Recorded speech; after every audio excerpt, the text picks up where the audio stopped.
Hey guys, be sure to visit my Facebook page store where you can buy anything figure related directly from me. I have a wide variety of figures, accessories, anything ranging from Hot Toys to SH Figuarts, Figma, and third-party items as well. All you have to do is message me on Facebook, visit my Facebook page for more info. I'll leave a link in the description below.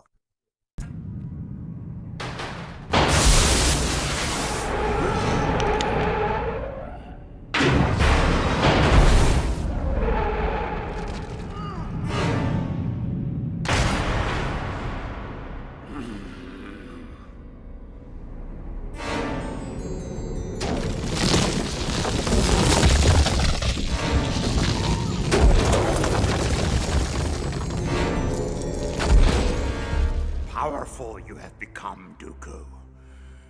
The dark side I sense in you. How's it going, my fellow collectors? I am back again once more with another Hot Toys video review. This time we're going to be taking a look at the MMS 495 Episode 2 Star Wars Attack of the Clones, Yoda. This is Hot Toys' second version of Yoda, the first version being the Empire Strikes Back version. That one I never owned, so I can't really say much in comparison to that figure. But we're going to start the review off as usual with the first category being the source information. And if you guys have seen my previous reviews of the previous Star Wars Hot Toys figures, you will know that I didn't like Episode 2 at all. If I'm being honest, I'm just gonna come right out and say it. Yeah, I didn't like the introduction to the older Anakin Skywalker being Hayden Christensen. His performance was very weak. He didn't sell the part to me. Now, he did do better in Episode 3, but his overall performance was lacking. Another reason I didn't like it was that I didn't like the villain they introduced in Episode 2 either. The Sith Lord Count Dooku. I know I'm gonna get a lot of flack by saying this from Star Wars fans, but I just couldn't really get into his character. Like, when you're a Sith Lord, you're supposed to look evil, you know, like with evil looking eyes, like monstrous eyes that pretty much tell you that you've turned to the dark side. He didn't have that. It's like that they were trying to accommodate all the fans of Christopher Lee, since he did portray Dracula at one point in his career. That's why they named him Count Dooku in this movie, because it's reference to Count Dracula.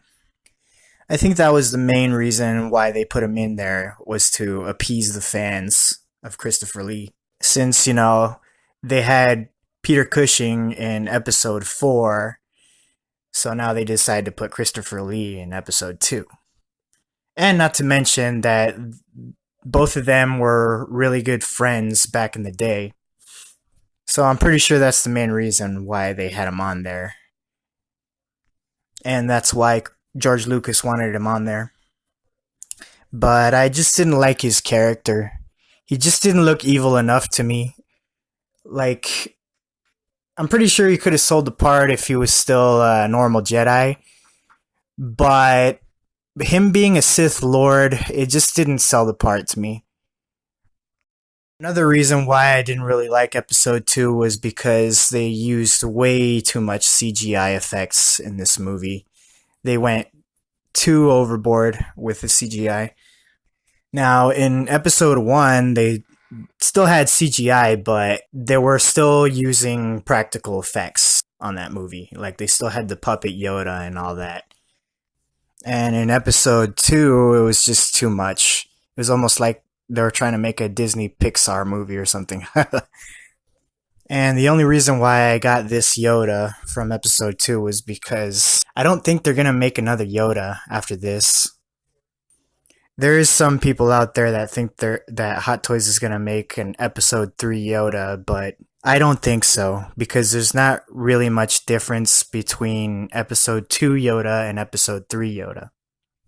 The only difference might be his skin tone, but other than that, they're pretty much the same. Maybe a few shades color difference on the clothes, but there's no real difference. So I don't really think they'll make another one.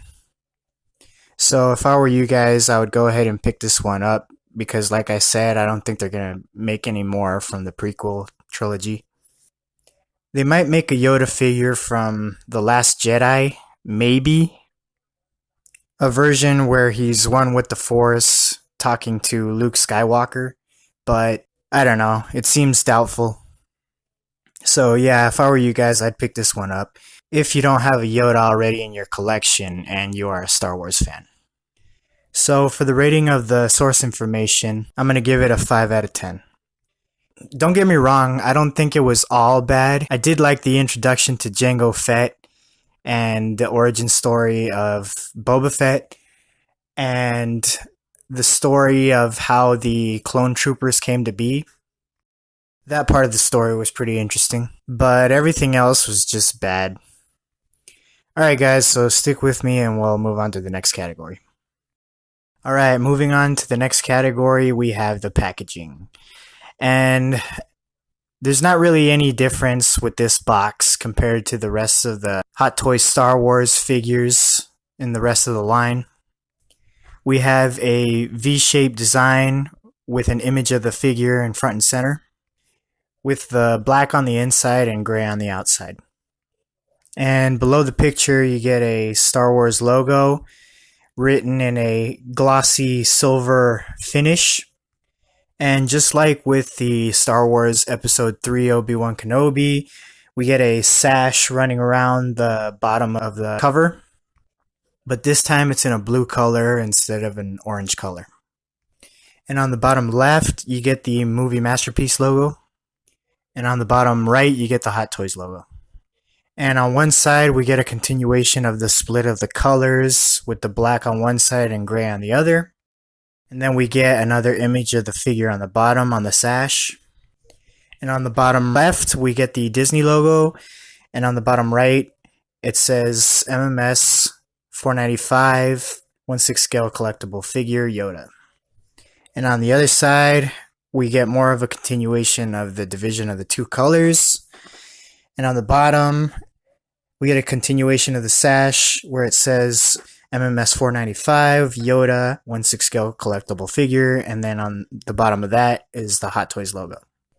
And on the top, you get another Star Wars logo. And on the bottom, you get another Star Wars logo.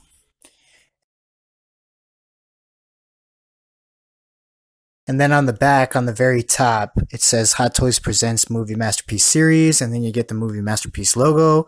And right below that, it says MMS 495 Yoda 1/6 scale collectible figure. The Hot Toys logo with the Hot Toys information. The Rebel Base logo with the Rebel Base information. Secret Base logo with the Secret Base information. The Toy Hunters logo with the Toy Hunters information. And then you get the warnings and stuff that nobody really reads, and right below that we get the barcode. And once we crack this thing open, we get a slip cover of another image of the figure. And this time he's holding the absorption lightning effects.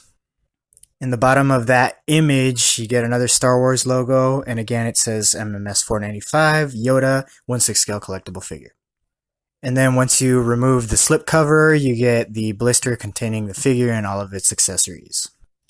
And that's pretty much it for the packaging. So it's pretty basic packaging. It's standard for all of your Hot Toys Star Wars figures. I'm going to give it a 6 out of 10. Alright guys, so stick with me and we'll roll on to the next category. Alright, so now we've made it to the category of likeness. And I'm going to say that it's about 98 to 99% accurate to how Yoda looked in the prequels. And I am really glad that they decided to go with rooted hair for him, because if they went with molded hair, you wouldn't be able to see through to his cranium, which in the movie you were able to see to. So I am very happy that they went with rooted hair. The only thing is that you really have to be very careful with the hair because, you don't want it to get caught on anything or pull on it or anything like that because it will fall out really easily. So be very careful with that. My only problem with the likeness is that they went with too dark of a green color for his skin tone. In episode 2, he was a light green color. And in episode 3, he was like a swampy green color, I'm going to say. But this figure doesn't match any of those colors. So I don't know. I think they kind of messed up on the color green that they applied. Even on the prototype pictures, he didn't look this color. So I don't know what happened. Other than that, I'd say, yeah, it's a pretty good sculpt. I don't know what it is. I guess it depends on the angles that you look at it from, but sometimes he looks like he's got a frown on his brow, but other times it looks like he has a neutral expression on his face. I wanted them to make him have an expression where he looks serious or mad, like if he's about to get into battle or something like that. I didn't really want a neutral look. So for the likeness, I'm going to give it a 9 out of 10. They got the wrinkles and everything just right on this sculpt. Just like I said, it's the color that's throwing it off, and also some of the angles where it looks like it's just a blank stare. So yeah, I'm going to give it a 9 out of 10. So to talk you guys through this pose, this is just after Yoda and Bail Organa rescue Obi-Wan Kenobi. And all three of them are walking down the hallway of the Tantive 4, which later becomes Princess Leia's ship. And Obi-Wan is asking Yoda if there's any other Jedi that have managed to survive. But Yoda says, "Heard from no one, have we?" Alright guys, so stick with me and we'll roll on to the next category. Okay, so now we've made it to the category of outfit. And I gotta say that it's really, really good, with just one minor little problem, but we'll get to that in a minute. We'll talk about the robe first. Now, it is removable, so you can have him looking like he did after the battle that he had with Darth Sidious. It is made of a white cloth material, and it's very accurate to how he looked in episode 2. Because in episode 3, it was more of a tan color. But since this figure is based off of episode 2, it does look accurate. And there's bendable wire running throughout pretty much all of the robe. So right here and down here on the bottom, as you can see, I got him kind of in an action pose. He's doing a force push, so the motion's got him pushing the robe backwards. He's also got wires in the cuffs of his sleeves. And he's also got a onesie tunic. At least that's what it looks like to me, because it's all one piece. And it's also accurate to how it looked in episode 2. And as you can see, he's got his lightsaber right there on his hip. And the hilt of his lightsaber attaches to his hip differently than the rest of the Hot Toys Star Wars figures.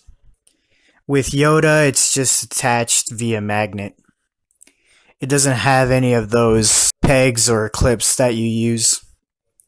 So you could just stick it on there very easily.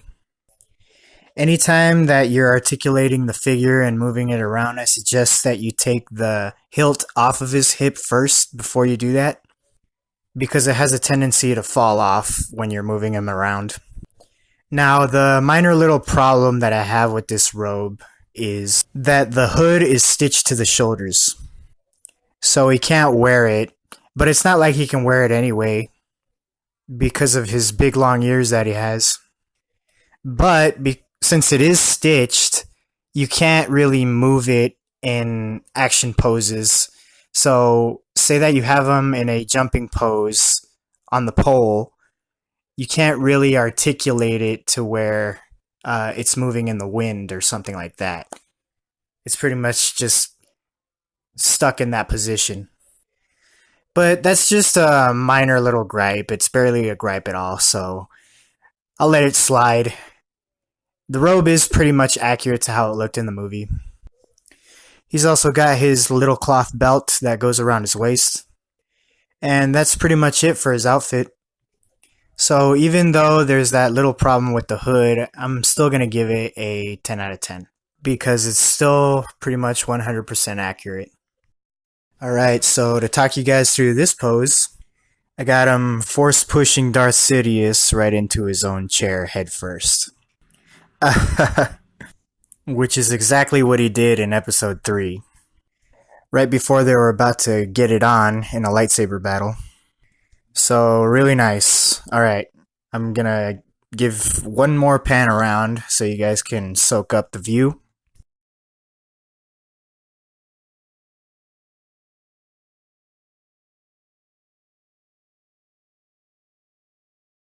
Okay, so stick with me guys and we'll roll on to the next category.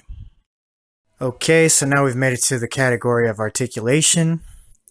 And we're going to start off with the head first. So it's got a ball and socket joint at the bottom of the neck. And it can rotate a full 360 degrees all the way around. And it's got a little bit of tilt and pivot. And going down to the shoulders, it's got some butterfly joints. I don't think it has any shoulder shrugs. It's got double bend elbows. It's got standard wrist articulation for Hot Toys figures. It has no ab crunch at all, forward or backward. It has absolutely no waist swivel at all. As for the legs, you can bend them up a little over 40 degrees forward. You can bend them slightly backward. It's got double bend knees. He can't do the splits at all. He's got ball and socket joints for the ankles, so he has really good articulation on the ankles. You could pretty much move it however you want, so it's really awesome. So it's got good stabilization when you're standing him up. So for the articulation, I'm going to go ahead and give it an 8 out of 10.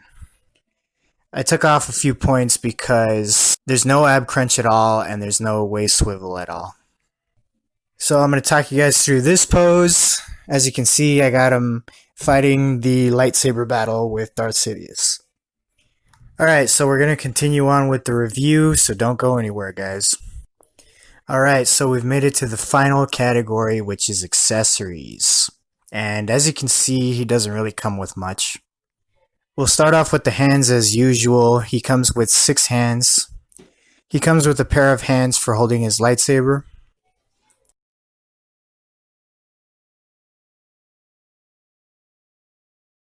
And he comes with one force pushing hand. And it's the usual Hot Toys quality on all of these hands. Really good. You got wrinkles all over them and the paint apps are really good. On the nails as well. We have one right hand for resting his hand on his other hand, which holds his cane. And then we got an extra pair of feet to make it look like he's in a jumping pose in the air. And we also get an extra pair of wrist pegs just in case you break the ones that are already on him. And we also got his cane, which is really nice as well. It really looks like wood, but it's not. It's made of plastic. The engraving on it is really nice, and it looks 100% accurate to how it did in the movie. So good job with that, Hot Toys. He also comes with his small lightsaber, and it's also really film accurate to how it looked in the prequels. And the lightsaber blade is really nice as well. A lot of people like to customize their lightsaber blades by painting over it, but I think the way that Hot Toys makes them is good enough for me. And we also get the standard Hot Toys lightsaber swooshing effect that all the Hot Toys Star Wars Jedi and Sith figures come with. It's pretty standard now that they come with that. And he also comes with a flight pole. And the only problem I have with this is that you can't use it while he's just standing on his stand. Because if you have it behind him, you're just going to see this big long pole that towers over him basically.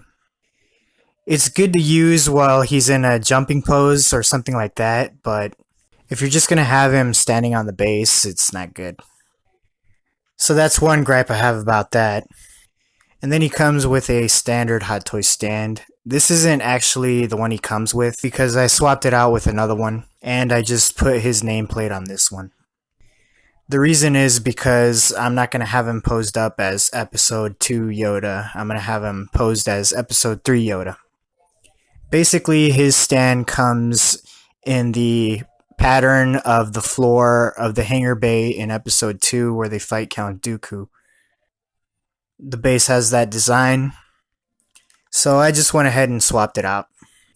So it comes with all that, and it also comes with the usual instruction manual that I highly suggest that everyone reads before they start messing around with the figure. He also comes with the lightning absorption effects that he's got on him right now, and the hands that he uses to hold those effects. He does not come with a lightsaber light up effect like the rest of the Jedi and Sith figures come with. And I don't see why this figure couldn't have come with that. Maybe it's because he's too small, but I don't think so. There have been figures in the past where they come with light up features and they're pretty small. So I do believe that Hot Toys could have made it work. Of course, they had to put really tiny batteries in it to make it work, but they made it work. That's the point I'm trying to make here. I think it's possible they could have done it, but they decided to skip out on it. I think he could have come with a lot more hands too. He doesn't really come with many. So I'm going to go ahead and give the accessories a 7 out of 10. Alright guys, so don't go anywhere. We're going to wrap up this review by adding up the overall score and giving you my final thoughts. Alright guys, so to round up this score, this figure gets a 38 out of 50. So kind of a low score, but that's mainly due to the fact that of the source information and also the packaging. It lost a lot of points on those categories. But other than that, it's a pretty good figure. If you are a Star Wars fan, I highly recommend it. So that about wraps up this review, guys. I want to thank you all for tuning in. Have not you subscribed to Mega Man X's channel? Please do so. Activate bell icon you must, in order to receive new notifications of Mega Man X's videos. Like the video and leave comment, do not forget. And Mega Man X will catch you later on the tube.